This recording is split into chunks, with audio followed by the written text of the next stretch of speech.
Então, minha gente, tudo bom? Olha só, vamos resolver aí mais um probleminha. O probleminha em questão é esse aqui. Um estudante anotou a posição ao longo de um tempo de uma partícula que se movia sob a ação de uma força constante, registrando os dados na tabela abaixo. Tempo em segundos, 0 segundos, 1 segundo, 2 segundos. Posição em metros, 0 metros, 20 metros, 0 metros.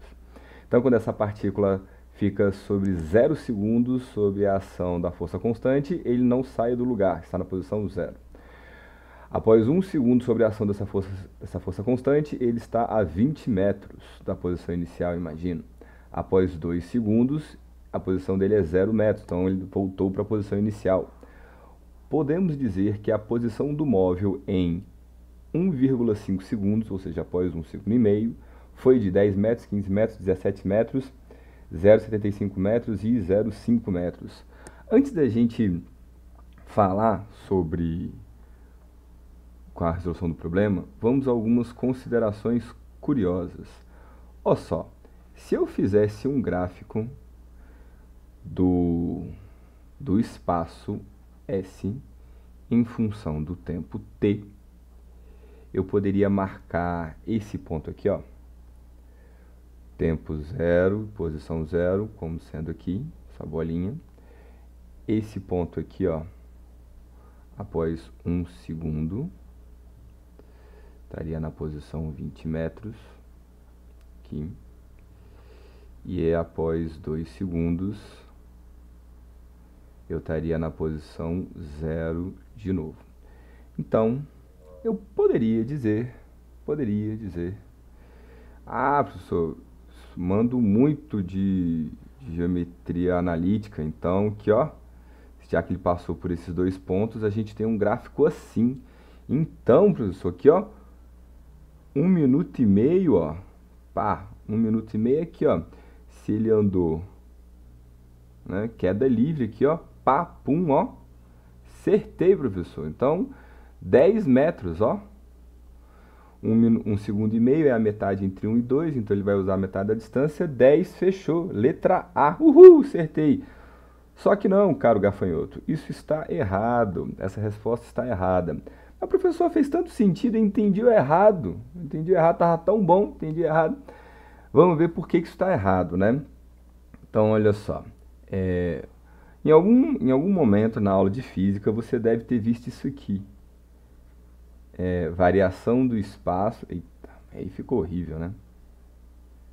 Variação do espaço dividido pela variação do tempo, isso é a velocidade. Comumente a gente conhece a fórmula distância sobre tempo, né? Distância sobre tempo é a velocidade. Muito bom, muito bom. Quando a gente transforma essas variações em variações infinitesimais, a gente cai num negócio bem legal chamado de derivada. Em alguns cursinhos eles já falam sobre derivada.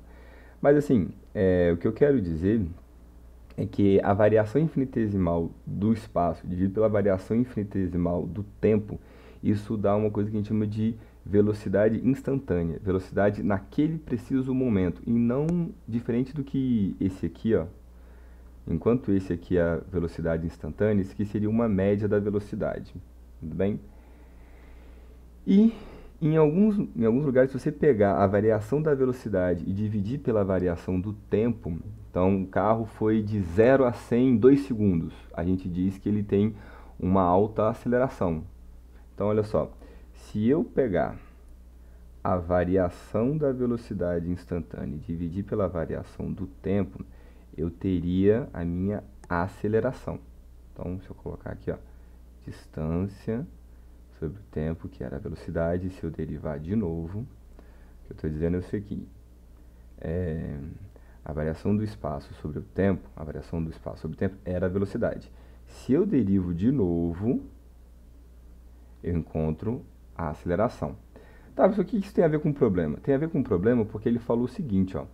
Ele falou que a força é constante. Mas Newton já dizia, vou deixar bem bonito aqui o que Newton dizia. Ele dizia que a aceleração é diretamente proporcional à força. E ele também dizia que A aceleração é inversamente proporcional à massa. E daí, né? E daí porque essas duas afirmações de Newton geraram pra gente, geraram pra gente essa fórmula bem bonita, que eu acho que é a segunda lei de Newton. Força é igual a massa vezes a aceleração. E daí? E daí que ele falou que essa partícula estava sobre uma força constante, sobre a ação de uma força constante. Bem, se a força é constante, e eu imagino que a partícula não esteja perdendo massa, então a aceleração também vai ser constante. Logo, esse Azinho que aqui está, ela é uma constante, porque a força é constante. Bem, se a força é constante, olha só a magia que a gente pode fazer aqui. Sabendo que a variação da velocidade dividido pela variação do tempo, ou em outras palavras, a derivada da velocidade em relação ao tempo, é a aceleração e que, nesse caso, a aceleração é constante, se eu desfaço a derivada, ou seja, se eu aplico a operação inversa da derivada, chamada de integral, então eu vou ter, como é operação inversa, né? Então isso aqui volta a ser a velocidade, e aqui eu tenho uma integral da aceleração em relação ao tempo. Professor, o que diabos é integral? Do que o senhor está falando?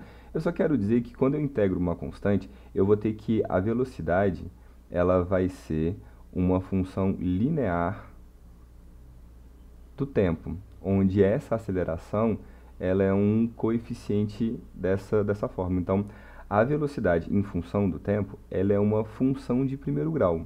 Isso só acontece porque eu tenho que a aceleração ela é constante.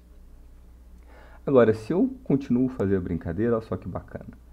A variação do espaço sobre a variação do tempo, a gente tinha visto que isso era a velocidade. E a gente acabou de ver que a velocidade, pela força ser constante, é uma função de primeiro grau do tempo.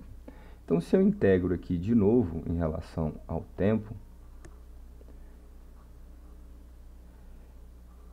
olha só que coisa bonita que a gente vai ter. Então, como isso aqui é operação inversa, então eu vou ter que a função do espaço em relação ao tempo, ela vai ser uma função de segundo grau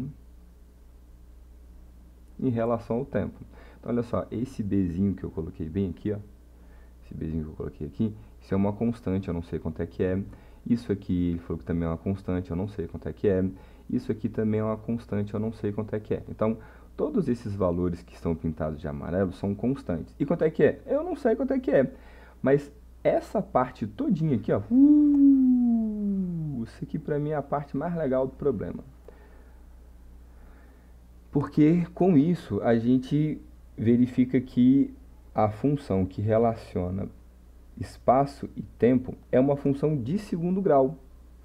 Massa, uhul, fogos de artifício, beleza, isso é bem legal. Tá, e o que isso me adianta resolver o problema, né? Eu poderia ter começado um problema dizendo assim, se a força é constante, então a aceleração é constante, logo a relação entre espaço e tempo é uma função de segundo grau. Mas aí perde toda a graça, perde toda a emoção do problema. Então a gente vai partir dessa afirmação aqui, ó. Então a gente concluiu, que é o que de fato precisa para resolver o problema, a gente concluiu o seguinte: se a força é constante, então a aceleração é constante. E aqui ficou pequenininho, né? Tá saindo do espaço de gravação. Então, é constante. Logo, a relação entre espaço e tempo é uma função de segundo grau. E é isso que vai matar o problema. É com isso aqui que a gente vai resolver. Eu podia ter partido daqui direto, mas aí ia ficar sem graça. ia ficar sem graça. Então, olha só, se ela é uma função de segundo grau, eu estou me coçando para reutilizar as letras A, B e C como constantes. Mas aí vai causar um pequeno confronto de interesses aqui, porque a gente vai achar que o A do lado esquerdo é igual ao A do lado direito. Mas vocês vão me desculpar porque a vontade é maior do que eu. A vontade está insanamente grande. O que eu quero dizer? Eu quero partir daqui. Bem, se o espaço em função do tempo é uma função de segundo grau, então eu vou usar uma função de segundo grau genérica. Eu vou colocar A vezes t ao quadrado mais B vezes t mais c. E aí vocês vão dizer, professor, você falou aqui que a função era A sobre 2 e aqui você colocou só A. É porque esse tanto B quanto C são constantes e A também é uma constante. A aqui também é a mesma, esse A que está aqui, essa está fazendo o papel dessa constante aqui, ó. A sobre 2. Então coloque A sobre 2 lá, professor. Coloque A sobre 2. Vai ficar tudo mais fácil se o senhor colocar A sobre 2. Só que esse A sobre 2, ele só apareceu porque eu usei um argumento de integral e derivada. Um argumento qual vocês talvez não tivessem acesso a ele ao longo do exercício. Então, a informação que a gente teria para resolver o exercício seria apenas essa, ó. Se a força é constante, então a aceleração é constante, logo a relação entre espaço e tempo é uma função de segundo grau. A função de segundo grau que vocês conhecem é essa aqui, AT² mais BT mais C. Não existe o A sobre 2 aqui. Esse A sobre 2 só apareceu porque é o que eu acho mais bonito, ó. Que eu acho mais bonito. Eu acho isso aqui muito mais bonito do que só essa afirmativa. Então vocês vão me desculpar, mas eu vou usar A e não vou usar A sobre 2. E aqui a gente tem S de 0, substituir t por 0, vai ficar A vezes 0 ao quadrado, mais B vezes 0, mais C. Isso tem que ser 0, vide essa parte aqui. E S de 1, substituindo t por 1, vai ficar A vezes 1 ao quadrado, mais B vezes 1, mais C, e a posição em 1 segundo é 20. Vide esse aqui. E agora, S de 2 vai ficar igual A vezes 2 ao quadrado, mais B vezes 2, mais C. Isso volta para a posição inicial. E agora, A vezes 0 ao quadrado é 0, B vezes 0 também é 0, então a gente ganha informação de que C tem que ser 0. Substituindo isso aqui nessas duas equações, a gente fica com A vezes 1 ao quadrado é o próprio A, B vezes 1 é o próprio B, C é 0, então ficou A mais B igual a 20. E na de baixo a gente tem que 2 ao quadrado é 4, 4 vezes A, 4A, 2 vezes B, 2B, B é 0, C é 0, então 4A mais 2B igual a 0. Bem, para não ficar muito carregado, vamos para a próxima página, que eu tenho A mais B igual a 0, 4A, ou A mais B igual a 20, 4A mais 2B, que é igual a 0, e vamos resolver esse sisteminha aqui de equações. Então, vou multiplicar a primeira equação por 4, para ficar, para que o coeficiente A fique igual, o coeficiente do A fique igual nas duas equações. Então, eu tenho 4A mais 4B, isso ficou igual a 80. E embaixo a gente repete, 4A mais 2B, isso é igual a 0. Se eu subtrair a primeira equação da segunda, a gente fica com 4A menos 4A, zerou, 4B mais 2B, 2B, 80 menos 0, 80. Portanto, dividindo por 2 dos dois lados, eu tenho que B igual a 40. E aí, se eu substituir essa informação nessa equação aqui, eu vou ter que A mais o B, que eu descobri que é 40, isso tem que ser igual a 20. Subtraindo 40 dos dois lados, A ficou igual a menos... Ou subtraindo 40 dos dois lados, eu fico com A igual a menos 20. E aí, eu tenho o valor das três constantes. C, que da outra página é 0, né? A, que é menos 20, B igual a 40. Portanto, a função que relaciona espaço e tempo é S de t igual a menos 20 vezes t ao quadrado mais 40t. E agora eu posso descobrir a posição para qualquer valor de t, em particular para 1,5. Então ficou menos 20 vezes 1,5 elevado a 2 mais 40 vezes 1,5. E aqui, 1,5, eu sei que é a mesma coisa que 3 sobre 2, porque 3 dividido para 2 dá 1,5. E eu prefiro trabalhar com frações. Então aqui eu vou colocar 3 sobre 2, que é a mesma coisa que 1,5 elevado ao quadrado, mais 4 vezes 3 sobre 2. E agora, a aritmética, menos 20, que multiplica 9 sobre 4, mais 40, que multiplica 3 sobre 2. Cabeças vão rolar. 20 dividido para 4, Jax, dá 5. 40 dividido para 2, Jax, dá 20. E aí ficou menos 5 vezes 9, que dá menos 45, mais 20 vezes 3, que dá 60. Isso também é conhecido como 15. Portanto, o espaço, a posição em 1 minuto e meio sobre a ação daquela força constante é de 15 metros. Resposta letra B de bola.